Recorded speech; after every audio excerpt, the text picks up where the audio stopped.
દાહોદ જિલ્લાના ફતેપુરા તાલુકામાં આવેલી સુખસર કૃષિ શાળામાં શિક્ષણ મંત્રી ડોક્ટર કુબેર ડિંડોના અધ્યક્ષસ્થાને શાળા પ્રવેશોત્સવ યોજાયો. સર્વ શિક્ષા અભિયાન મિશન અંતર્ગત આયોજિત કાર્યક્રમમાં બાલવાટિકામાં 17 અને ધોરણ 1માં 35 બાળકોને શિક્ષણ કીટ આપી પ્રવેશ આપવામાં આવ્યો હતો. 1955માં સ્થપાયેલી આ શાળામાં હાલ 622 વિદ્યાર્થીઓ અભ્યાસ કરે છે, જેમાં 325 કુમાર અને 297 કન્યાઓનો સમાવેશ થાય છે. શાળામાં 17 શિક્ષકો છે અને પ્રાથમિક તેમજ ભૌતિક સુવિધાઓથી સજ્જ છે. શિક્ષણ મંત્રીએ વાલીઓને બાળકોને નિયમિત શાળાએ મોકલવા અપીલ કરી છે. તેમણે જણાવ્યું કે સરકારે શિક્ષણની તમામ વ્યવસ્થા કરી છે. વડાપ્રધાન નરેન્દ્ર મોદી આદિવાસી વિસ્તારોમાં ડ્રોપ આઉટ રેશિયો ઘટાડવા અને કન્યા કેળવણીને પ્રોત્સાહન આપવા કરેલા પ્રયાસોનો ઉલ્લેખ કર્યો.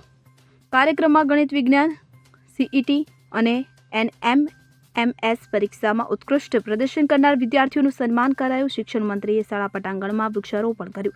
SMC સાથેની બેઠકમાં સક્રિય કામગીરી માટે સૂચનાઓ આપી હતી. કાર્યક્રમમાં ભાજપા પૂર્વ અધ્યક્ષ શંકરભાઈ અમલીયાર, જિલ્લા પ્રાથમિક શિક્ષણ અધિકારી આરત બારિયા, ફોરેસ્ટ વિભાગની ટીમ, CRC, BRC, શાળા સ્ટાફ, SMC સભ્યો, તાલુકા સભ્યો, સરપંચ, વાલીઓ અને આંગણવાડી બહેનો ઉપસ્થિત રહ્યા હતા. Bureau report CN24 news.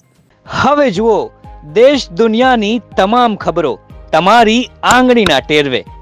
ઉઠાવો મોબાઈલ અને Google Play Store પરથી ડાઉનલોડ કરો અમારી CN24 ન્યૂઝ મોબાઈલ એપ.